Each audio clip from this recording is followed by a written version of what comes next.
На 26. март и во црквата Света Богородица отслужил молебен пред многуброен народ.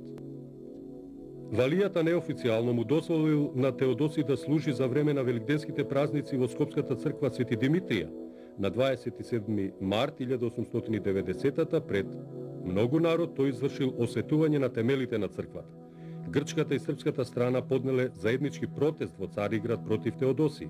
Портата телеграфски побарала од скопскиот Валија да го протера Теодосий од Скопје, за на 27. април тој да го напушти градот и тргнал за Цариград. Започнала акција за отстранување на тугите пропаганди преку самостојување на црквите во Македонија.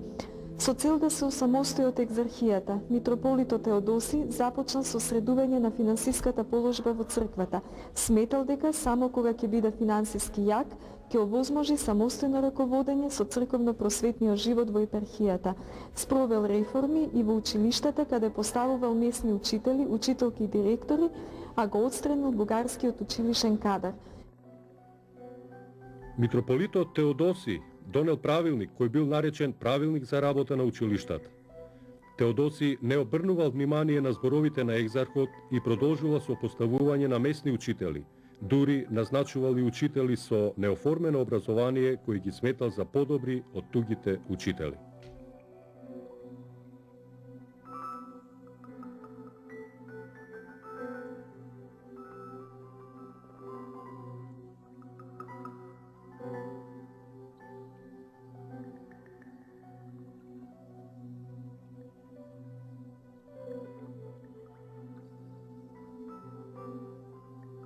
Дошол во судир со екзархот Јосиф, која согледал опасноста од сепаратистичката дејност на митрополитот Теодосий против екзархиското дело во Македонија.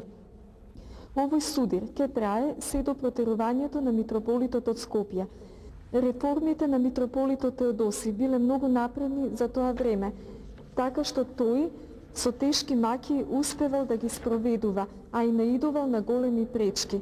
Неговата борба против ширењето на пропагандите ќе ги обедини српската и грчката пропаганда да најдат начин да го ликвидираат митрополитот.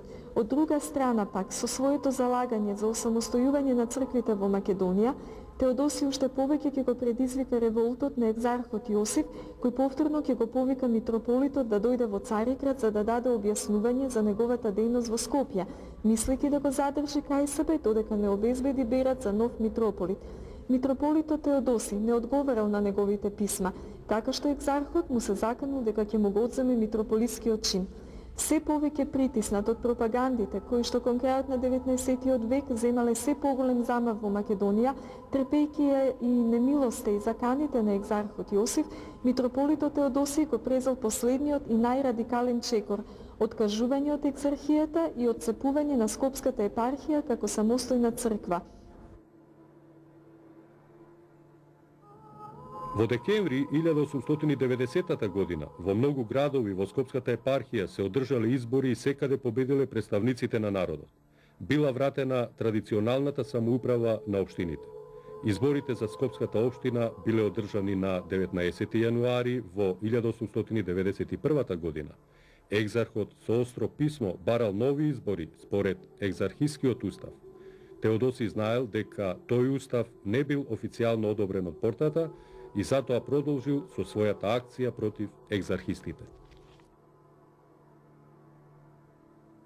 Првиот чекор му бил да го отстрани бугарскиот јазик од училиштата, а бугарските учебници да ги замени со македонски. Ги собрали сите крштални и венчални свидетелства, умреници и други документи, и истите били изгорени во Скопје во митрополијата. Во Вилејската печатница испечатил нови документи на народен македонски јазик на велешко-штипското наречје. Биле испратени ни целата епархија и влегле во употреба. Во времето кога Теодосий бил скопски митрополит, во Скопје учителствувал Ѓорче Петров. Тој истакнал дека митрополитот бил во конфликт со екзархот Јосиф, бидејќи немале верба еден во друг. Бидејќи екзархот сметал дека во овој конфликт Петров ќе застане на страната на Теодосий, во учебната 1891-92 година го преместил да учителствува во 4-класното училиште во Битола.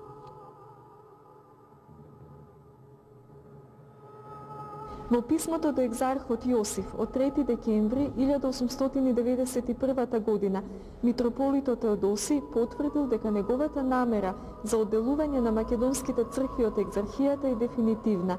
Тргнал низ градовите во епархијата со цел да создаде единство кај народот. Отворено зборувал за постоењето на македонска народност и побарал од интелигенцијата да ги собира народните умотворби. Во Кратово се заложил за создавање македонско богословско училиште во Лесновскиот манастир. Митрополитот Теодосиј пристапил кон придобивање на другите македонски епархии за обнова на Охридската архиепископија, прво во Велес, а потоа во Прилеп, каде што се поврзал со попот Спасиј Игуменов. Антиекзархистите во Прилеп биле отцепени од екзархијата и се самоуправувале преку Варошмалската црковна училишна општина. Митрополитот Теодосиј и попот Спасиј Игуменов постигнале спогодба околу натамошните акции. Требало да испратат молба до Високата порта и до Цариградската патриаршија за обнова на Охридската архиепископија. Разбирање не нашле кај патриаршијата.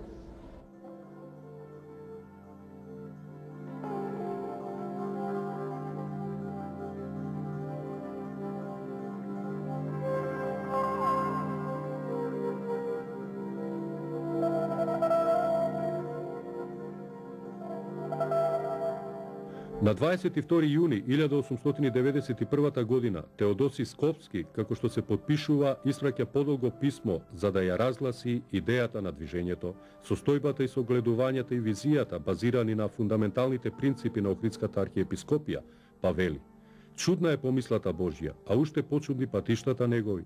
Христос проповедаше љубов меѓу луѓето и за неа отиде на крст, а ние луѓето во името на таа Христова љубов со неговиот најсветол символ крстот шириме меѓу луѓето најголема омраза и го потиснуваме духовното и национално, убедувајќи ги дека добро им чиниме.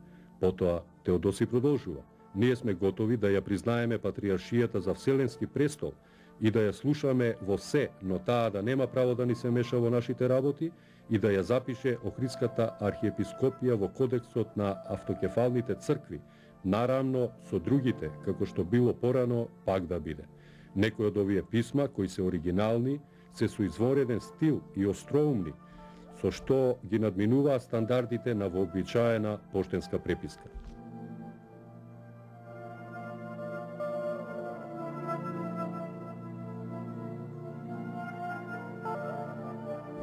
Наоѓајќи се во безизлезна ситуација, митрополитот Теодосиј со писма се обратил до папата Лав 13 за обновување на Охридската архиепископија под покровителство на Римокатоличката црква. Во декември 1891 година, во зградата на митрополијата во Скопје, митрополитот се сретнал со апостолскиот нунци Аугусто Бонети и му нагласил дека прифаќа унија со Римокатоличката црква, но под одредени услови, да ја обнови Охридската архиепископија, начело да стои лично тој, Теодосиј, високиот и нискиот клер да бидат македонци, границите на архиепископијата да се поклопуваат со границите на провинцијата Македонија.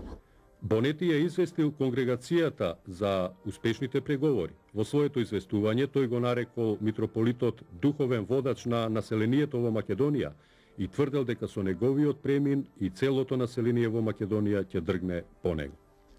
Екзархот Јосиф, известен за овие настани, потитно барал митрополитот да дојде во Цариград. Теодосиј во овој судбоносен миг за македонскиот народ немал намера да ја